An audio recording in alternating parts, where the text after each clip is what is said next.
Well, thank you so much untuk welcoming, joyful welcoming, welcome daripada Noni. Thank you to get to know all of you. Terima kasih. Sekarang kita akan masuk ke dalam firman because of the limited time. And I thank you for the beautiful voice, Adria. We're really blessed by the praise and worship. Saya undang kita untuk mengundang Roh Kudus yang ada di dalam kita masing-masing, so that we can focus and centering our mind, memusatkan pikiran kita kepada Yesus ya. Just for 40 minutes, and kita percaya Tuhan akan berbicara pada kita. Kami menyambut Engkau Roh Kudus, Kau hidup di dalam kami. Sesuai janjimu, Kau Allah Immanuel, Kau tidak pernah tinggalkan kami atau biarkan kami. So just for this 40 minutes, Lord, kami mendedicate our life, our concentration, just for you.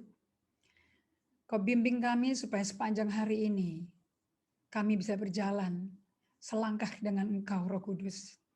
Seperti surat Rasul Paulus berkata, walk in step with the Holy Spirit. Biar kami dipimpin Roh Kudus. Dan di mana ada Roh Kudus, di situ ada kemerdekaan. Dan kita akan ditransformasi dari hari ke hari semakin serupa Kristus. Thank you, Lord, for being with us. In your wonderful name we pray, Jesus. Amen.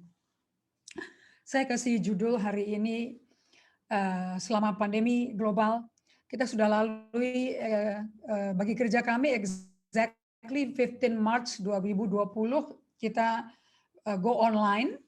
Dan hari Senin kemarin sudah 15 Maret 2021. Isn't it amazing, kita sudah melewati 12 bulan, actually, being locked down, locked into the house. Kita kekunci di rumah, kita WFH, work from home, and mothers yang punya anak kecil-kecil, of course, ada new culture yang mesti dibikin karena all the kids are studying school from home. You know, toddlers, preschooler, belajar di Zoom is such a challenge. Nah, saya percaya there's a lot of adjustment selama musim pandemi yang sudah berlalu ini, and we're going to go to the 13th month. Bulan ke-13 ya, untuk quarantine. Kalau di Indonesia namanya quarantine, kalau di Eropa, Amerika namanya lockdown. Tapi satu hal yang saya senang sekali dari Lukas 24, kita mau di lockdown, kita mau di lock in, we can be locked up, by every circumstances. Tuhan Yesus nggak bisa dibatasi untuk bisa masuk ke dalam situasi kita and give us one statement yang luar biasa, peace be with you. Damai sejahtera ada pada kita. And I pray, pengajaran hari ini karena membawa saya damai sejahtera selama 6 tahun terakhir ini, surely ini akan menjadi awal pertama bagi ibu-ibu semuanya untuk bisa mengalami the peace of God. Nah, kita melayani Yesus yang namanya Prince of Peace, Raja Damai. Jadi kalau mau cari ketenangan, hanya ke spa aja pakai aromatika itu nggak cukup ya. Nanti pulang dari spa stres lagi, pegel lagi badannya. Tapi kalau datang ke Yesus, of course kita nggak akan pegel-pegel lagi. Forever, roh, jiwa, tubuh, badan pun bisa sehat. Because of the peace of God, right? So pertanyaan kita hari ini adalah, yang saya ajukan adalah, apakah Anda berada di jalan buntu? Basically, kalau bahasa Inggrisnya, are you stuck? Di musim ini, saya belajar banyak karena kami bekerja sama dengan Pak Julianto Simanjuntak. We learn about mental health, kesehatan mental. Okay? And kalau mentally kita nggak sehat, we can be stuck. Nah, jalan buntu itu apa sih? What do you mean by jalan buntu? Berapa dari Anda semuanya, ibu-ibu yang rindu melihat wanita-wanita betul-betul melayani Tuhan, berjalan sama Tuhan, tentu lebih dari itu bisa ujung-ujungnya kita ditransformasi serupa gambar rupa Kristus.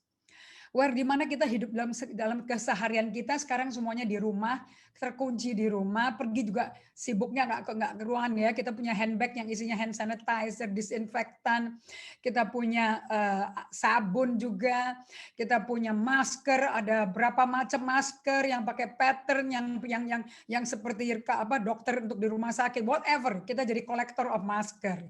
Kita jaga social distancing.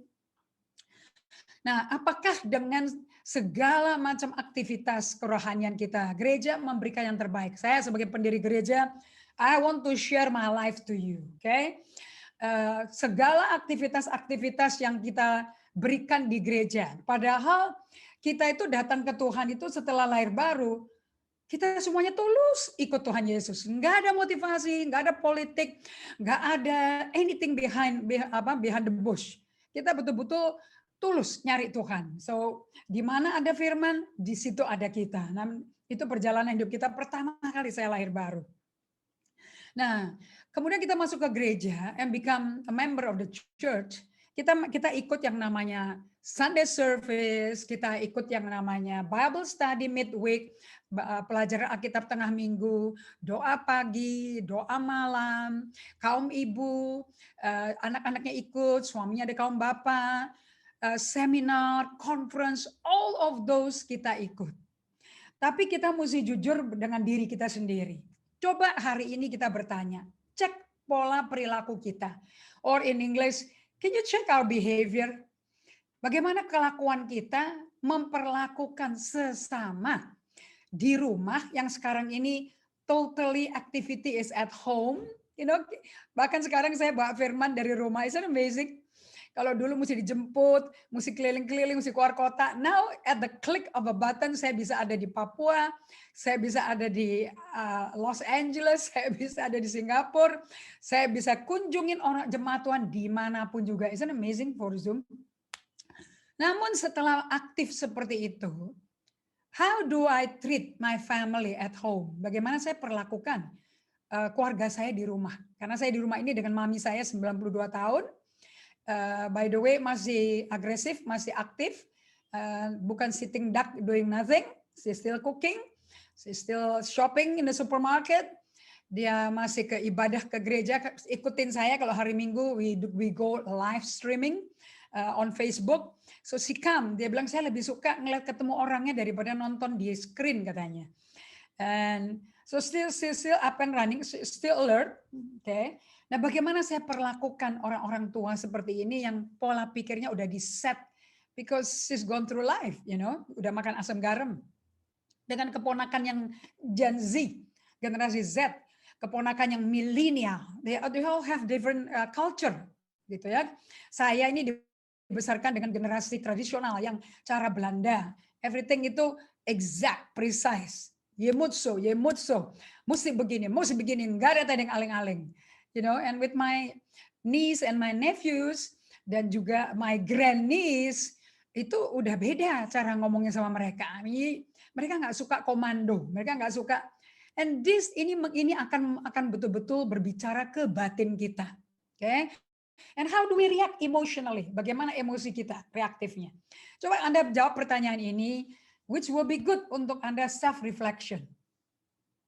Masih samakah dengan kebiasaan di keluarga biologis kita, atau semakin serupa Kristus? Nah, coba kita lihat perilaku kita. Kelakuan-kelakuan yang saya lakukan, reaksi-reaksi, gesekan-gesekan yang terjadi dalam rumah kita, plus di gereja, apakah reaksi saya ini sama kayak, kok polanya sama nggak sama mami papi saya, atau sama oma opa saya, bahkan orang tuanya oma opa saya. Dan kalau kita lakukan genogram, kita disuruh cari 2-3 kata adjektif.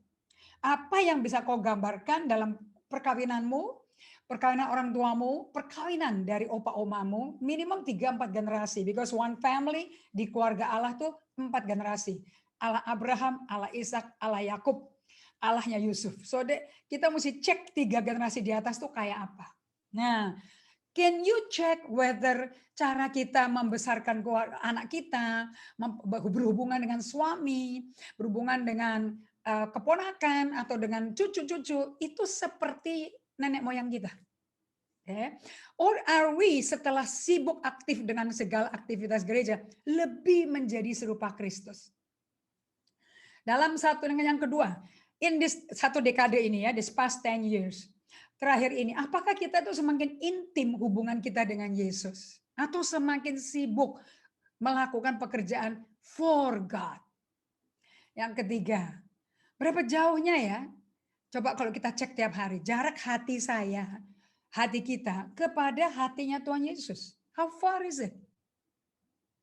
Seperti saya katakan tadi dalam doa, Roh Kudus tinggal di hati kita. Tuhan tuh nggak jauh. Saya suka lagunya Betty and Johan Handoyo. Tuhan itu nggak jauh, bahkan dekat di hatiku. I love that song.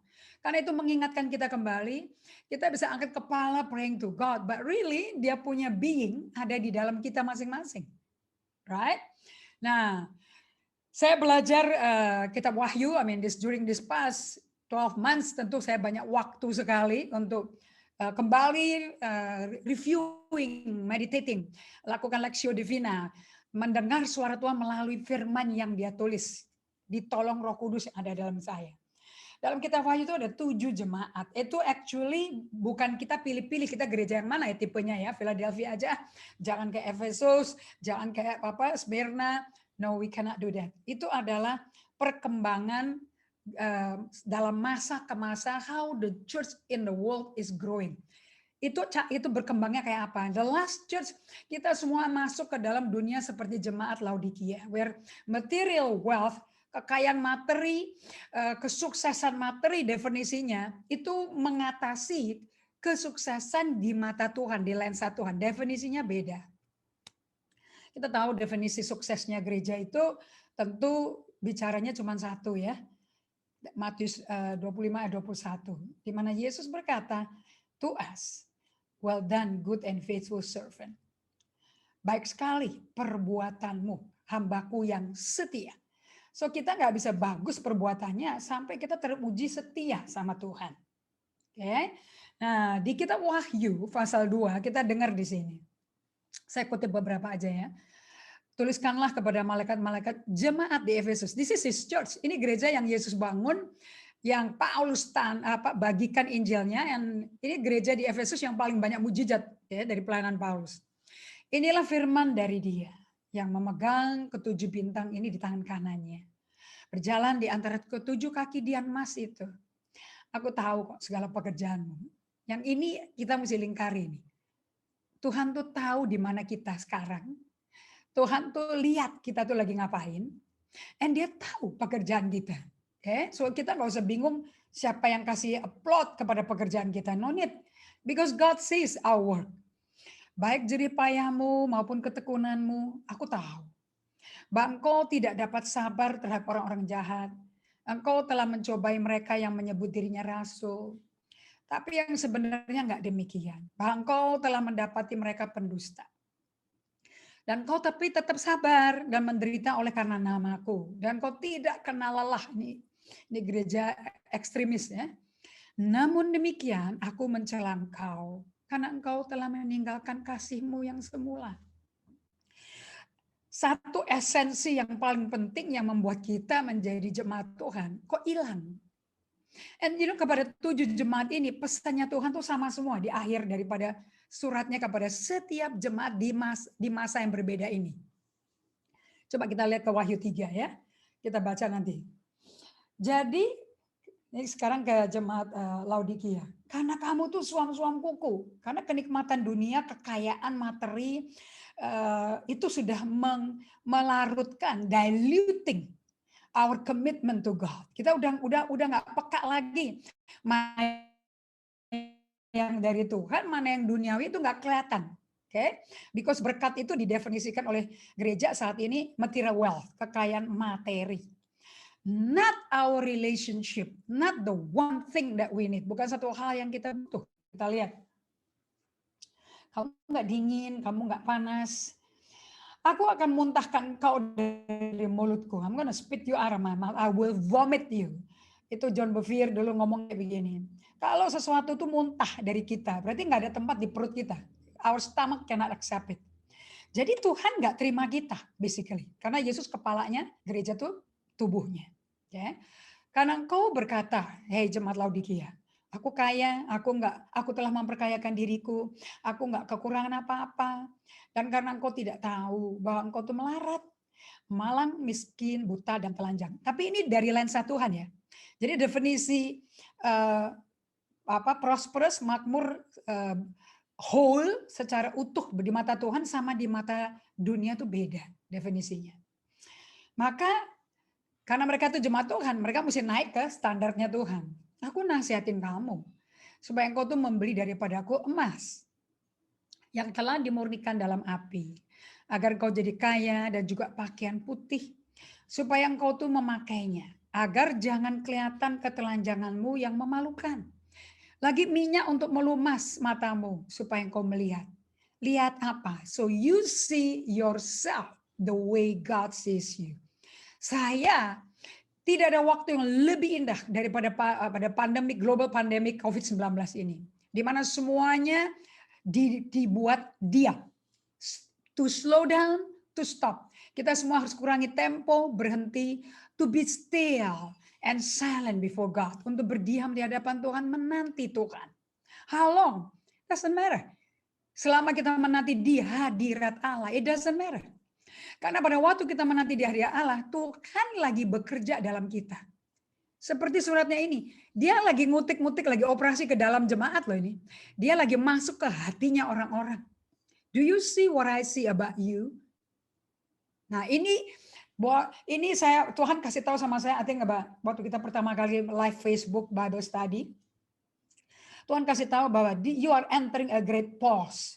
Semua gereja sedang masuk ke dalam musim jedah besar. A big selah. Where you are supposed to wait before the Lord. Supaya Tuhan bisa mengerjakan sesuatu. He's cleansing us di dalamnya kita. And then dia berkata di ayat 19, barang siapa ku kasihi, ku tegur, ku hajar, sebab itu relakan hatimu deh, bertobatlah. Ini tidak lagi teriak-teriak marah-marah kayak saya dulu ya. Ini lagi tenang ngomongnya. Bertobat itu artinya metanoia, change, relakan hatimu, artinya surrender, supaya bisa ada metanoia. Nah kita nggak bisa bertobat tanpa anugerah Tuhan. Pertobatan tidak diinisiatifkan oleh manusia. Pertobatan diinisiatifkan oleh Tuhan. Ini surat mengundang kita balik ke Tuhan. So we see ourselves the way God sees us. Kemudian kalau kita rela hati kita nyerah, dan dia akan bikin kita insaf dan sadar. Dan dia akan berikan kita kelegaan from the presence of the Lord. Sama kayak Noni tadi ngomong, di mana ada kebenaran, kebenaran yang kita tahu will free us, akan memerdekakan kita. And that happen. Kalau kita relakan diri kita, datang ke Tuhan, and dia yang merubah dalamnya kita. Thank God, saya berupaya bertahun-tahun untuk melakukan yang benar, tapi caranya seringkali nggak benar dan nyakitin jemaat.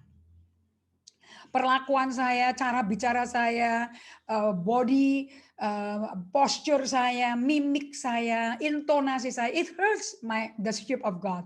Melukai banyak dombanya Tuhan. Okay? So, di Wahyu 3 ayat 20, and Yesus berkata seperti ini. Isn't it wonderful? You know, sejelek-jeleknya kita, seburuk-buruk kita, dia nggak pernah nolak kita, you know. And he just came to us and said, lihat, aku berdiri di muka pintu dan mengetok. What a gentle God. Nggak mungkin dia waktu ngomong rela hati, bertobatlah, bentak-bentak itu nggak mungkin. Okay? Repentance is a good news. Dia juga berkata di Injil, bertobatlah karena kerajaan Allah sudah datang. It's a gift. So dia nggak lagi teriak-teriak, you know. Lihat, aku berdiri di muka pintu dan mengetok. Jikalau ada orang yang mendengar suaraku dan membukakan pintu, aku akan masuk mendapatkannya dan aku mau makan bersama dengan dia. Dan ia bersama-sama dengan aku. Apa yang Anda lihat dari perkataan ini? Bukankah ini suatu longing, kerinduan besar untuk build a close, intimate relationship? Tentu saya nggak bisa, sudah lama nggak ketemu sama Ibu Mika, sama Ibu Tati, langsung saya nyelonong tiba di rumahnya, aku mau makan sama kamu. I mean, it will be awkward, isn't it? Tapi kalau kita invest waktu, invest diri kita, hati kita, energi kita, pikiran kita, and to share our life with Ibu Tati, Ibu Mika, and I spend time with you, I invest my time, my resources, itu lama-lama Ibu Tati, Ibu Mika akan kenal Indri sebetulnya kayak apa sih, di luar dia jadi pengkhotbah, di luar jadi pendiri gereja. Actually, who is she? Nah, apa kata orang sama apa kata Ibu Tati atau Ibu Mika atau Ibu Noni atau everybody else? Who Who is Indri actually? Itu tidak dapat dikenal until we invest time and give ourselves to be known, untuk dikenal. Oke. Nah, di sini Yesus berkata, aku mau dikenal kamu. Aku kepingin makan sama kamu. Aku mau bersama-samamu. Saya mulai khotbah ini semenjak saya, I think about 5 years ago. Saya dengerin lagunya dari, I think Sari Simorangkir ya. Bersamamu Bapa, ku lewati semua. Waktu saya lagi ngulang-ngulang lirik itu, Tuhan arrest me dan berkata, have you been with me? Kamu selama ini udah bersama aku belum? And my brain has to process. Bersama itu artinya apa sih? Parakletos artinya di sampingnya. Artinya di dalammu, because Yohanes 15 berkata, kalau engkau di dalam aku, firmanku dalam kamu, aku di dalam kamu, you are one with me. Kamu akan berbuah. Karena di luar aku kamu nggak bisa bikin apa-apa. Berarti ini jemaat udah putus, rantingnya udah putus ya pokoknya. And yet Jesus sebagai pokoknya Allah Bapa pengusahanya. Look, I'm knocking at the door. Aku ini lagi ketuk pintu hatimu. Can anybody hear me? Ada yang dengar nggak? So what's wrong with the church di akhir zaman ini? Kita gagal mendengar suara Tuhan. Dengar khotbah satu hal. Bisa nggak dengar Roh Kudus ngomong? Interrupt Anda sementara firman lagi dibagikan. Can God interrupt you? That's what Jesus wants. And barang siapa menang, ia akan kududukan bersama-sama dengan aku di atas tahtaku. Sebagaimana aku pun telah menang dan duduk bersama-sama dengan Bapakku di atas tahtanya. You know why Jesus won? Itu ada di Yohanes 17. Karena dia di Ibrani 5:8 berkata, though he was a son, sekalipun dia anak, dia belajar taat dari hal yang dia derita. Dia menderita dan tetap taat sampai titik tetes darah terakhir di Kalvari. That's why dia bisa menjadi penolong bagi kita semua. Ibrani 5:9 katakan itu. Dan ayat 22 Yesus berkata, ini Yesus sendiri loh. Kalau buat saya ini kayak ngenes gitu, orang Jawa bilang ngenes, bener mohon. Ada gak sih yang bertelinga? Ini telinga hati kita, panca indera rohani kita. Siapa bertelinga, hendaklah ia mendengarkan apa yang dikatakan roh kepada jemaat-jemaat. Inilah musimnya, PSBB. Tidak ada yang lain yang Tuhan mau kita ngalami hidup dialog dengan Tuhan. Seringkali kita kalau doa, tadi kita semua pada berdoa ya, itu mau nolok loh, satu arah loh. Kita belum kasih kesempatan untuk Tuhan jawab balik loh. We are so busy doing for God. We have no time to listen to God, mendengar Tuhan. So saya sebagai gembala, sebagai pendiri gereja, saya ngalami ini, di mana ternyata saya nyata dan saya alami sendiri. Aktivitas gereja tidak bisa memerangi pola-pola perilaku, our behavior, yang kita bawa sebetulnya dari keluarga asal saya, asal kita, yang menjauhkan kita dari hati Yesus. Oke, maksudnya apa sih? You know, all those seminar, conference, khotbah, acara-acara gereja, komsel, everything. Itu banyak yang menjadi bentuk program, tapi nggak ada hadirat Tuhannya. Hadirat Tuhannya nggak diperhitungkan. Yang penting kita udah lakukan semua ini. Namun kita punya perangai, kita punya karakter, itu jauh daripada karakter Yesus. Sehingga komsel bisa pecah, gereja bisa pecah. Saya ngalami soalnya. So itu membuat saya jadi duduk berdiam. What did I do wrong? What's wrong with me? Karena John Maxwell berkata jatuh bangunnya suatu organisasi tergantung leadernya. I'm the lead of the organization. Tutup organisasinya tuh saya. So what's wrong with me? Saya ini menjadi model teladan to be a follower of Jesus, atau saya cuman bicara aja mengenai firman yang Tuhan ngomong. So 6 tahun ini saya mengalami yang namanya overhaul. Betul-betul perubahan, transformasi. I'm going through a spiritual transformation dari Tuhan. Where I come to God as I am.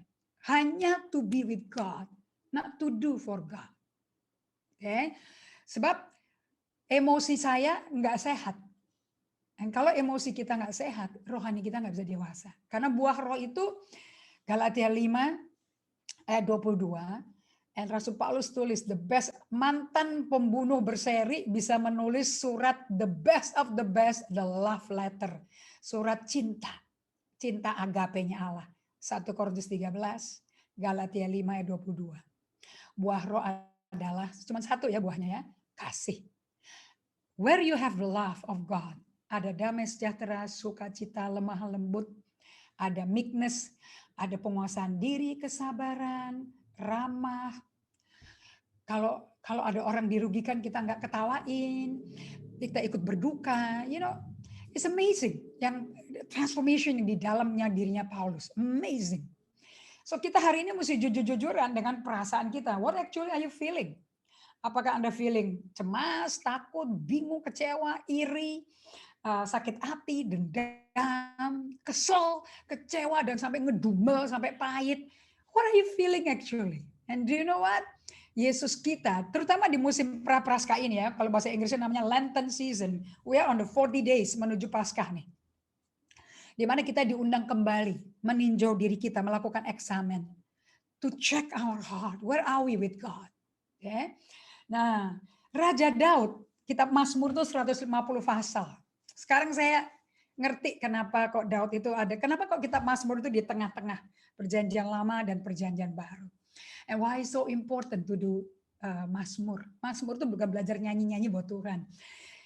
Raja Daud memberi jawaban suatu penangkal radikal untuk memulihkan kehidupan rohani kita dan menyehatkan ke emosi kita. Kalau Anda tahu, kasih itu adanya di jiwa, emosional. Kita feeling kita yang bisa merasakan aku disayang. Lemah lembut itu di jiwa. Okay? Sabar itu di jiwa. Orangnya sabar ya. So, Yesus itu tertariknya itu menyelamatkan jiwa kita. Waktu kita lahir baru, yang baru cuma roh dan hati kita. Itu menjadi tempat tinggalnya Roh Kudus. Tapi jiwa kita perlu dikerjakan keselamatannya. Filipi 2 ayat 12-13. Tapi yang kerjakan Allah, bukan kita. For it is God who both do and work in our heart to do His good pleasure and His will. Bahasa Inggrisnya jauh lebih bagus ini ayat ini.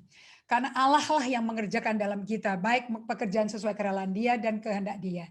Terus kita, in English, work out that salvation. Keluarin dong apa yang Tuhan kerjakan di dalam, keluarin. I didn't understand before, but I like it. Jadi Kakuni sudah jadi pendeta, pengkhotbah, pendiri gereja. How do I work out what God worked in me? Bagaimana sih keluarin apa yang Tuhan kerjakan dalam saya? How do I know that God is actually working something in me? How can I be aware? Saya tuh mau sadar diri itu gimana ya? Sampai Tuhan ajarkan how to be emotionally healthy. Kalau kita punya emosi nggak sehat, rohani kita nggak berkembang. Nah, Daud melalui kitab Mazmur maupun Ayub maupun Nabi Yeremia kita perhatapan menghasilkan penangkal radical antidote. Bagaimana sifat-sifat perangai-perangai dari keluarga kita, di mana kita dibesarkan, dilahirkan, sampai nenek moyang ke generasi ketiga, itu yang kita masih bawa, walaupun kita bisa berbahasa roh, bisa menyanyi puji-pujian, kutip ayat, but still di tengah-tengah konflik, di tengah-tengah krisis, yang kita pikir sudah hilang, karena kita terus dikhotbahin, barang siapa dalam Kristus, sesungguhnya dia ciptaan baru, yang lama udah berlalu, yang baru sudah datang. Sim salabim. Telah hilang semua. Our past is gone. Tapi waktu krisis, ada monster yang keluar. Yang berbeda. And Rasul Paulus ngomong ini. And nanti saya kembali ke Daud ya. Bagaimana Daud itu proses monster itu sampai karakter Kristus ada di Daud, sampai dia mendapat julukan dari Allah langsung, bukan lewat orang. I found a man after mine own heart. Aku menemukan orang yang memiliki hati berkenan pada aku. Nah, kita belajar dari Rasul Paulus yang punya keberanian gila-gilaan. Anda bisa, ini nggak ada di PowerPoint, so you can open your Bible di Roma 7 ayat 21 sampai 24. Vulnerability dari Rasul Paulus atau kerentanan. Ya, keterbukaannya. Saya hari ini mau buka-bukaan sama ibu-ibu. Saya nggak mau pakai topeng. I'm not gonna be wearing a mask. What I failed, where I was wrong, saya akan bagikan ke Anda. Rasul Paulus memiliki keberanian untuk melihat kerusakan dalam batinnya sendiri. Look at this. Demikianlah aku dapati hukum ini. Jika aku menghendaki berbuat apa yang baik, yang jahat itu ada loh pada aku loh. Setibanya di rumah, ia memanggil sahabat-sahabat dan tetangganya serta berkata kepada mereka, bersukacitalah bersama-sama dengan aku sebab dombaku yang I think there is a missing. Ini ada ayat yang salah di sini ya, di ini. Ayat 21, 5. Demikianlah aku dapat hukum ini jika aku menghendaki berbuat apa yang baik, yang jahat itu ada padaku. Sebab di dalam batinku aku suka hukum Allah. Ibu-ibu pasti suka dong hukum Allah ya. You like to sing, you like to worship God, you like to pray. Tapi kok di dalam anggota tubuhku, aku melihat hukum lain yang berjuang melawan hukum akal budiku.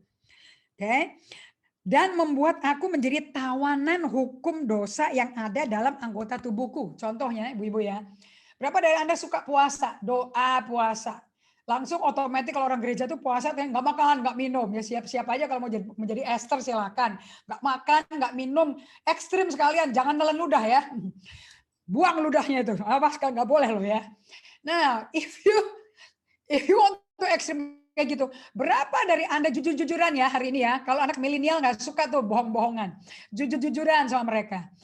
And then Anda bergumul, aduh haus, jam berapa sih buka puasa, jam berapa sih, boleh nggak buka puasa jam 6, non stop ya, 24 jam sampai besok ya, aduh Tuhan gue gak kuat, jujur ya. Pernah nggak jerit kayak gitu? Atau kalian pakai muka yang sangat sterek berkata, haleluya, Tuhan menyertai aku tahan 24 jam, and I'm going to the next day, second day is coming.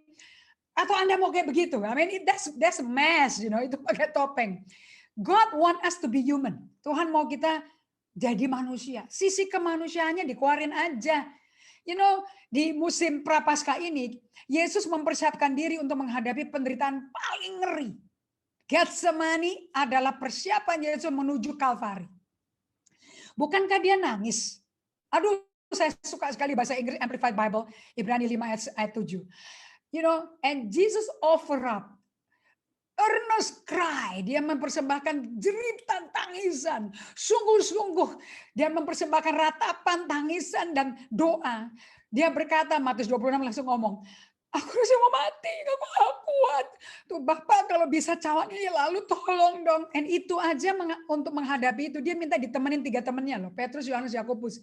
And mestinya mereka nemenin Yesus memberikan kekuatan psikologi. Ditinggal tidur. But then Jesus secara psikologi tertolong. Aku gak sendirian di Getsemani ini. I have friends, I'm not alone. Jadi dia ada takutnya loh. And then dia takut menghadapi cambukan 39 kali 40-1 ya hukum Romawi. Pikul kayu salibnya yang horizontal, bawa dipaku di Golgota. Dia udah rasain sakitnya sebagai manusia. He was human. So kita nggak salah kalau kita jujur-jujuran. Aku takut, gue nggak kuat nih. Aduh puasanya gue nggak kuat, aku terpaksa telan dulu dah deh nih. It's okay, doesn't make you less child of God. Nggak bikin kita lebih dari kurang sebagai anak Tuhan yang layak. No way. God wants us to love our human side. Nah, lihat ini. Sisi kemanusiaannya Pak Paulus. Ayat 23. Dalam anggota tubuhku ya, ini kayak orang puasa nih. Aku lihat hukum lain, berjuang melawan hukum akal budiku. Dan buat aku jadi tawanan hukum dosa yang ada dalam anggota tubuh. Nggak enak loh tertawan sama hukum dosa dalam diri kita sendiri. Tertuduh kita jadinya. Aku manusia celaka, siapa sih yang akan lepasin aku di tubuh maut ini? What a wretched man that I am. Thank God, ayat 25-nya. Thank God, syukur pada Allah. Untuk Yesus Kristus Tuhan kita. Jadi dengan akal budi aku melayani hukum Allah. Tapi dengan tubuh insani aku melayani hukum dosa. But Jesus save me.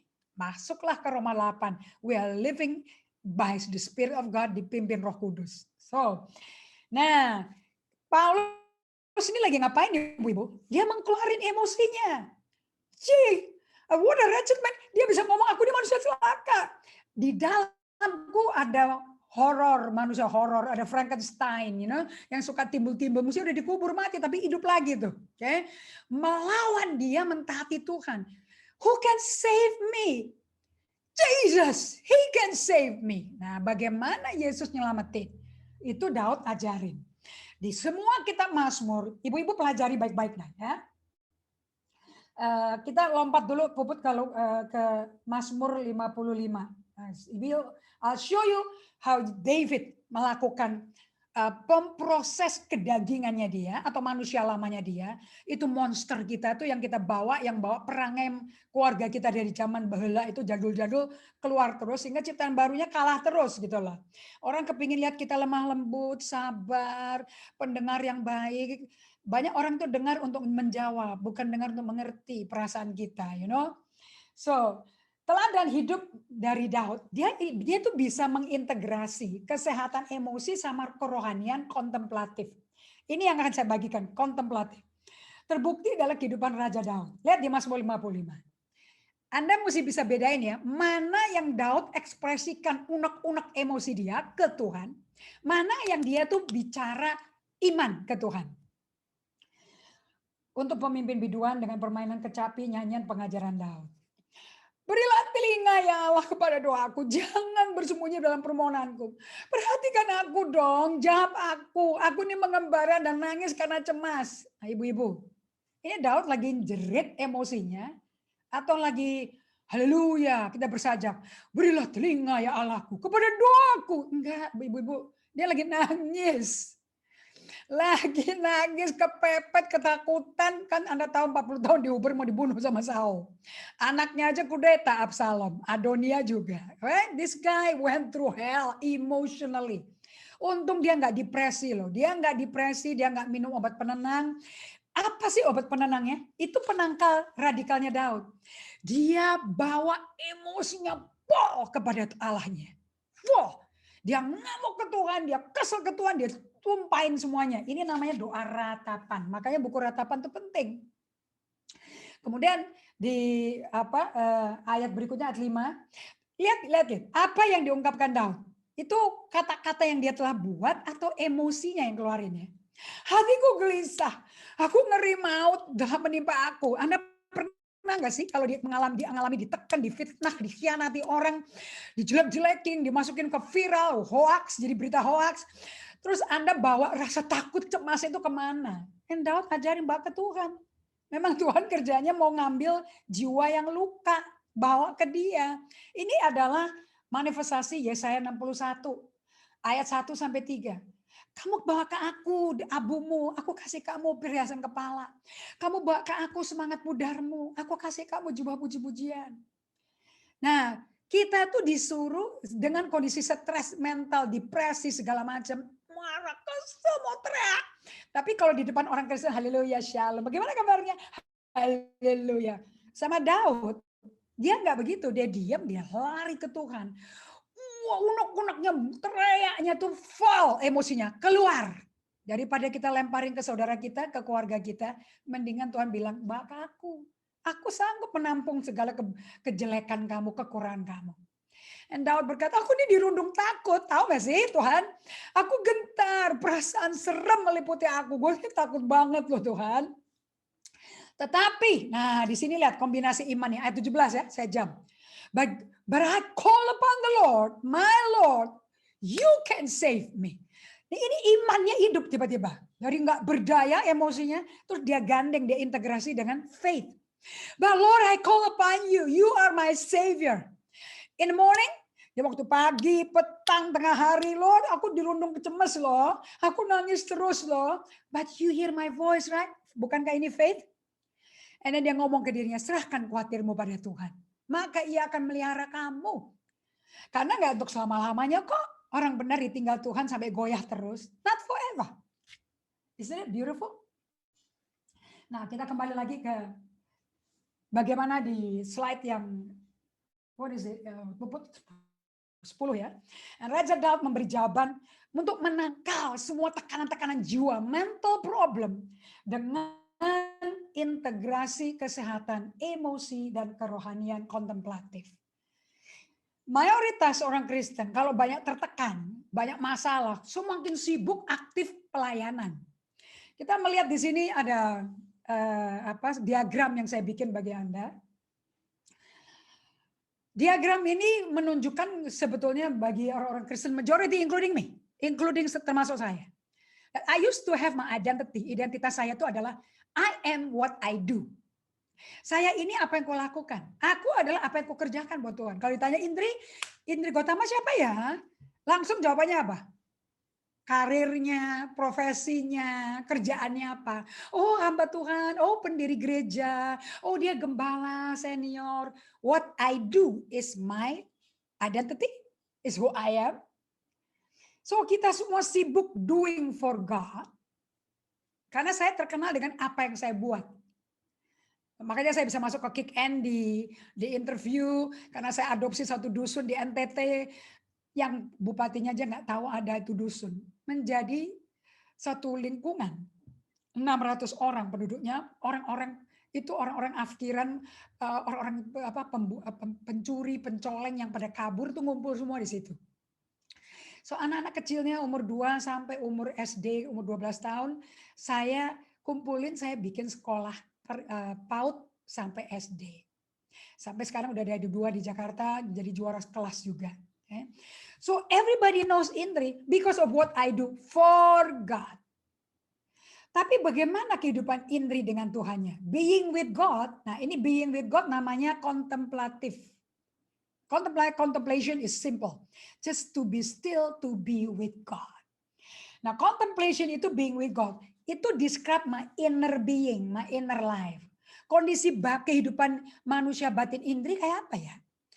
Karena aktivitas Indri, my outer world yang dilihat di dunia, is so big, so busy. I'm so famous. I'm a public figure. Tapi pada waktu saya mendapat serangan di gereja saya, dari orang yang pertama ikut saya di pelayanan sampai jadi gereja, one of our leader, dia serang saya, step me in the back.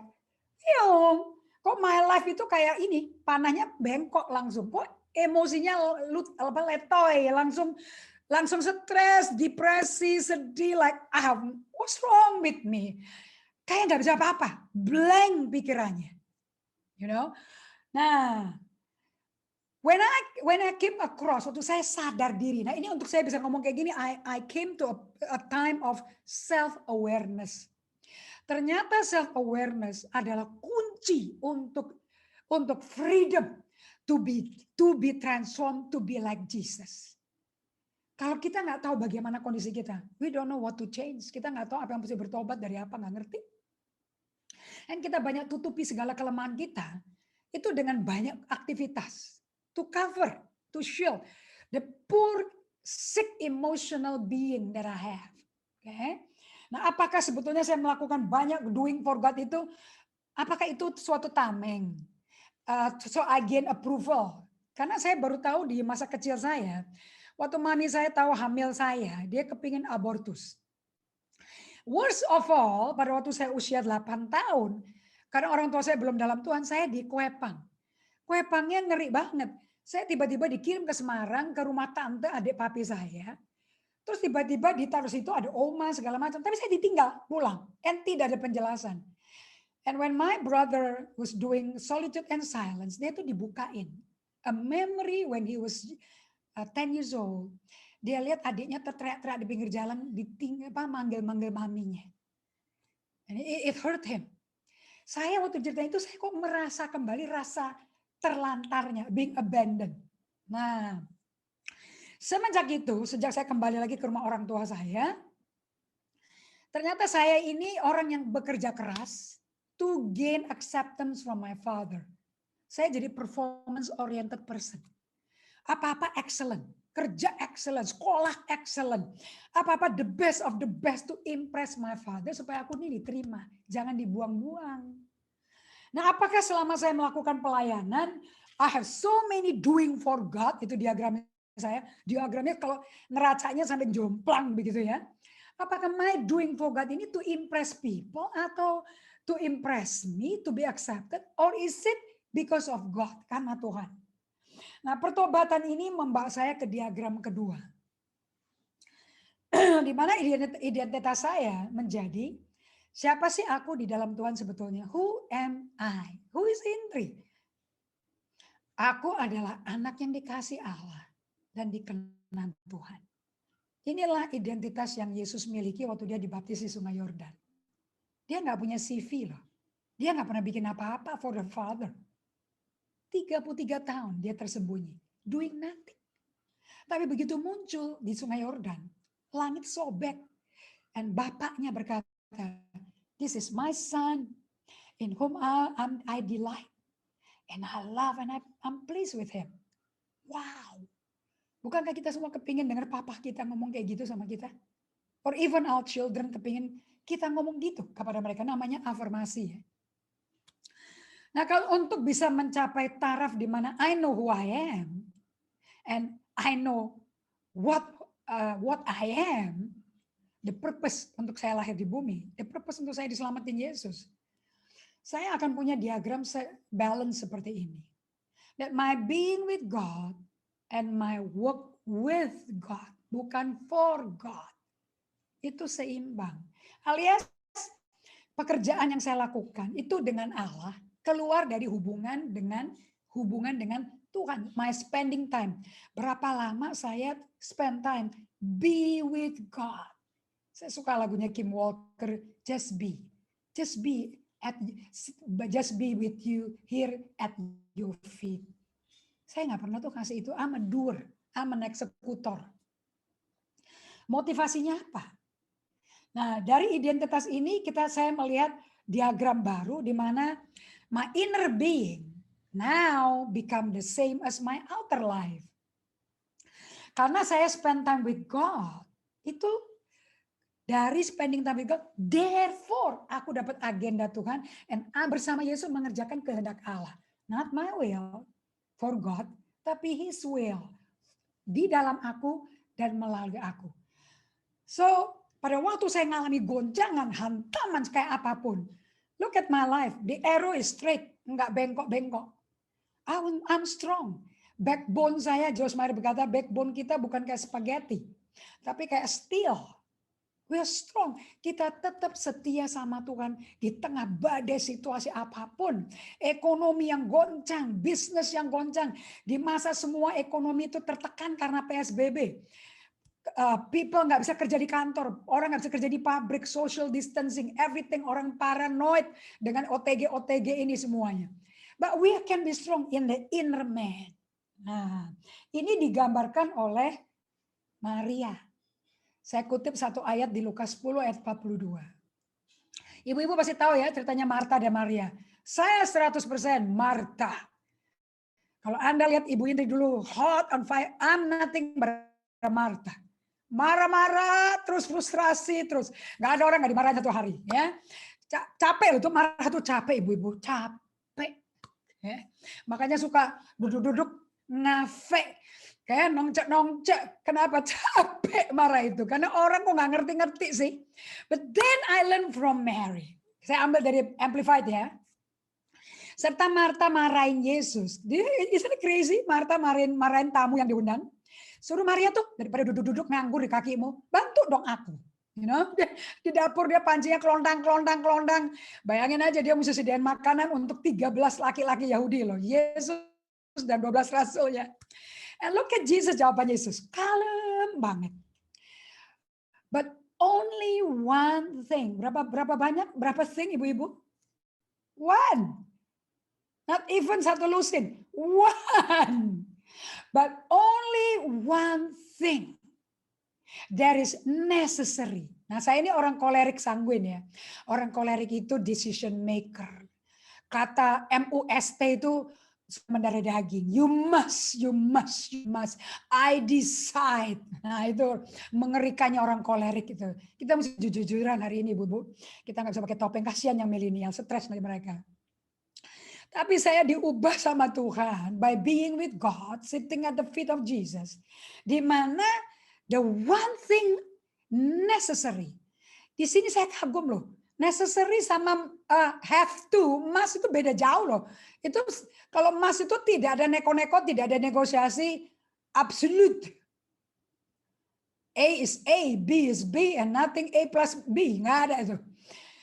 Dictatorial, tyrannical, gone, man. Yesus so gentle say, one thing is necessary. Necessary itu bahasa Indonesia itu perlu, ibu-ibu, perlu.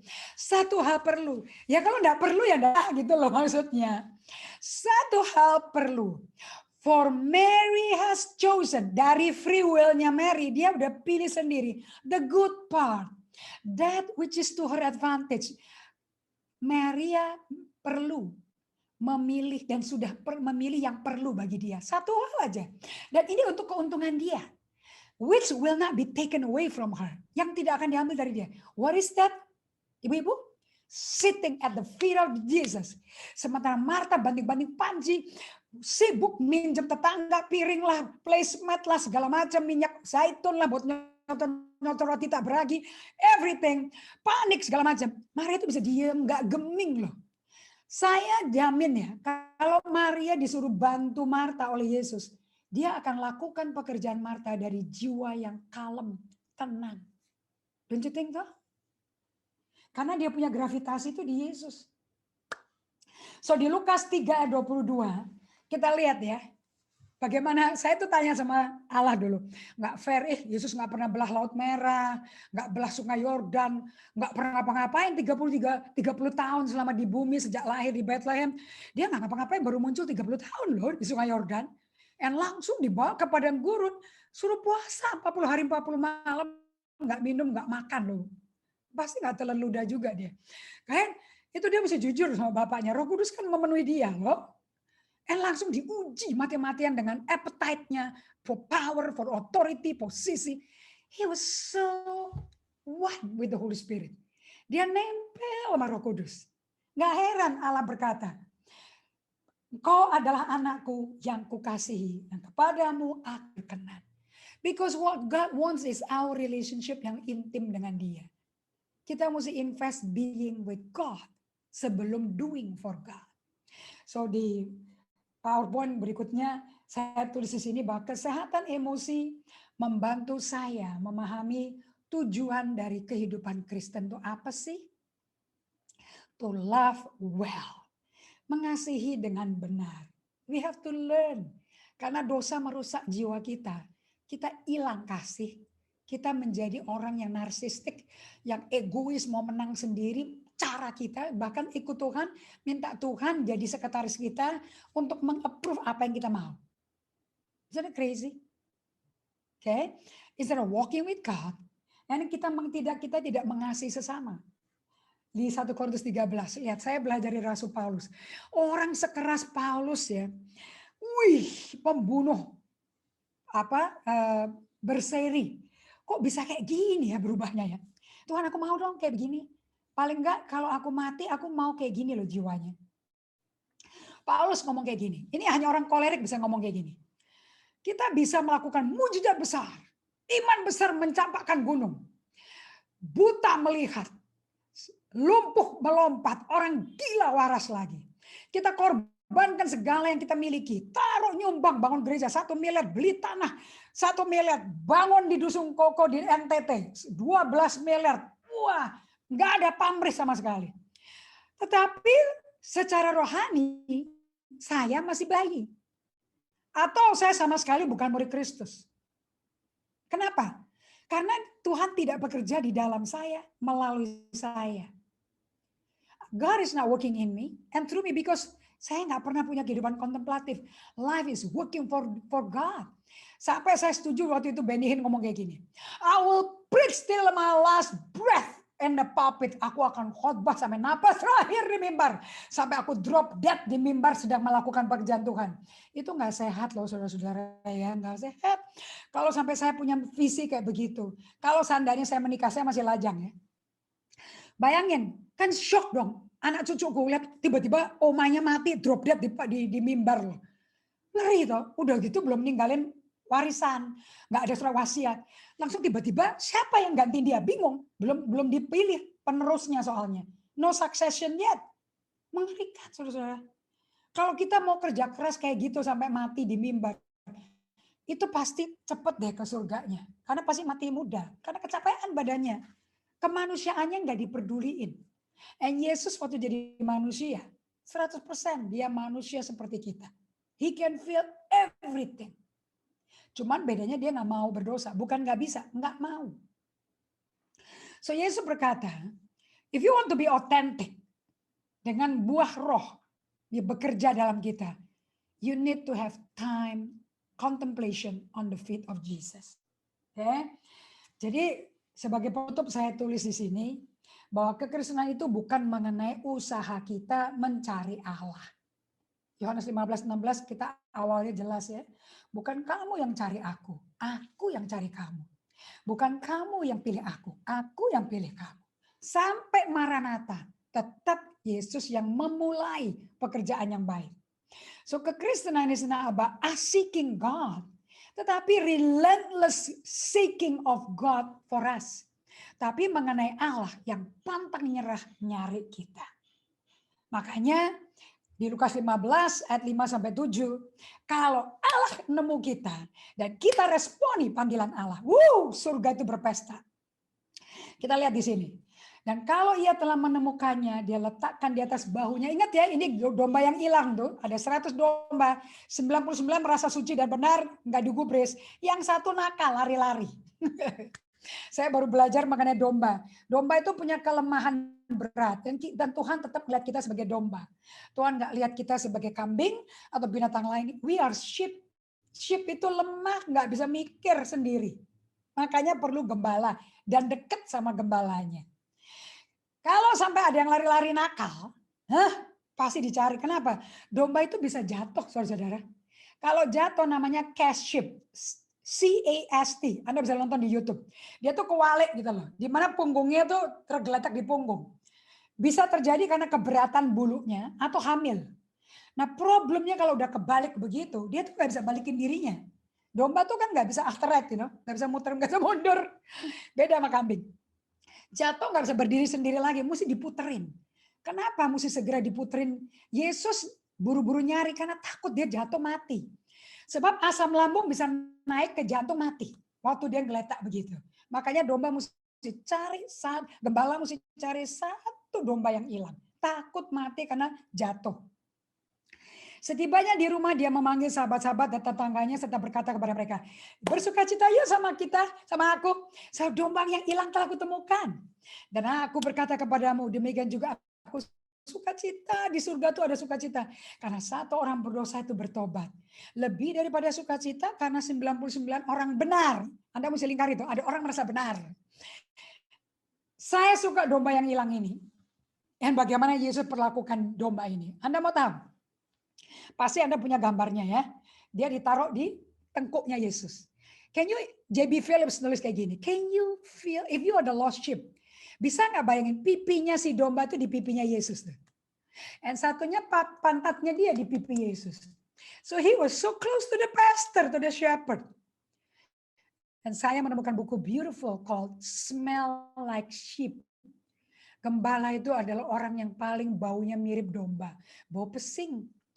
Karena domba nggak bisa nyuci diri, nggak bisa bersihin diri, baunya kotor.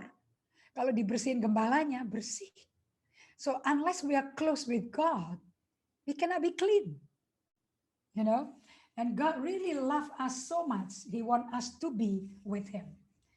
So hari ini saya mau kasih tahu pada Anda bahwa jiwa saya ini selama 6 tahun ini sedang dimuridin Yesus langsung.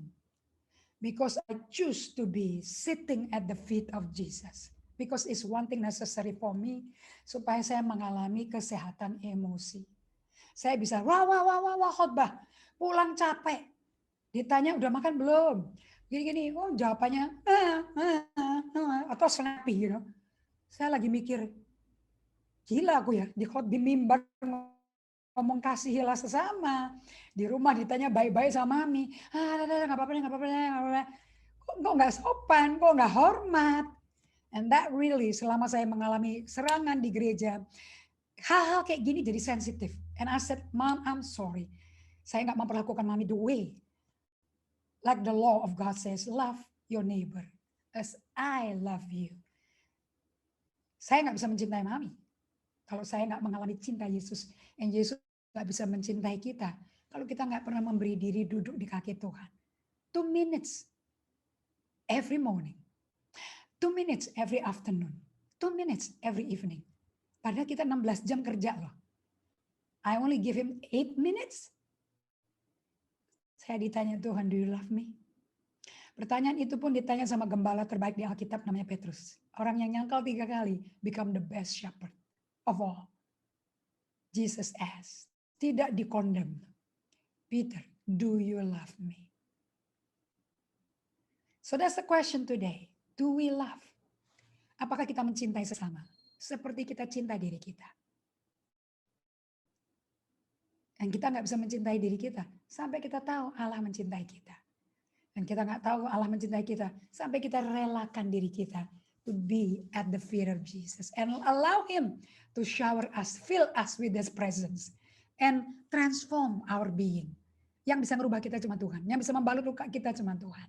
Kita bisa ampuni orang nyakitin kita, but they cannot heal us. Only Jesus can heal us. So saya bagikan kepada Anda bahan apa sih yang menjadi mentor saya selama ini. This is the book that really transform my life. Dari PowerPoint-nya ada, Puput bisa di... this book is, beberapa ada di bahasa Indonesia, cuma 1. But mostly the rest Anda mesti beli di Amazon. Atau kalau Ibu tadi ada toko buku bisa masukin dari Amerika, ada buku fantastic. Atau di Singapura you can source it. Emotionally healthy spirituality. Spiritualitas yang sehat secara emosi. Jadi tidak mungkin kita dewasa rohani kalau emosinya nggak sehat. Dah, itu nggak bisa dilawan. Oke. Nah, untuk prakteknya, bagaimana the middle book, buku biru putih, itu kondisi kita kayak apa sih jujur-jujurnya? And how do you grow dari sakit, dari sadar diri emosi nggak sehat sampai menuju sehat tuh gimana perjalanannya? Ada 7 chapter di situ. And prakteknya kayak apa supaya Tuhan bisa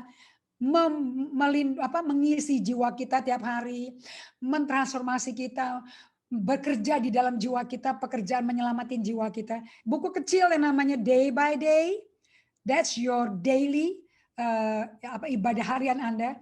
Untuk Anda datang ke Tuhan, melakukan apa yang Maria lakukan. And if you can do that daily, minimum 2 kali sehari. Biasanya saat teduh cuma pagi. Tapi ini diajarkan untuk pagi, siang, petang, malam, minimum 2 kali. If you love God, you can do it 3-4 times a day. Goalnya cuma 1, Bapak Ibu sekalian. Goalnya, Ibu-ibu. Goalnya cuma 1. To practice being in the presence of the Lord. Even waktu lagi masak, lagi nemenin anak bikin PR, lagi nidurin anak, lagi bersama suami. Even when you are shopping in the mall. You know God is present with you. Awareness akan kehadiran Allah itu nyata. So, saya mau tutup dalam doa. And I pray that the message will speak to you and allow God to start working in your life. Kita satu dalam doa. Wonderful Father, I thank you for being with us selama 40 menit lebih ini. Thank you. Bicara kepada setiap kami. Dan buat pertajam telinga kami. Seperti Yesaya 50 ayat 4 katakan. Pertajam telinga kami sebagai telinga seorang murid. Dan pertajam lidah kami. Supaya kami berbicara yang membangun, menguatkan. Supaya kami bisa menyampaikan kebenaran dari hati yang mengasihi sesama. Thank you Jesus. Untuk transforming our life. As we are willing to surrender. To do what is necessary. In the name of Jesus we pray. Amen.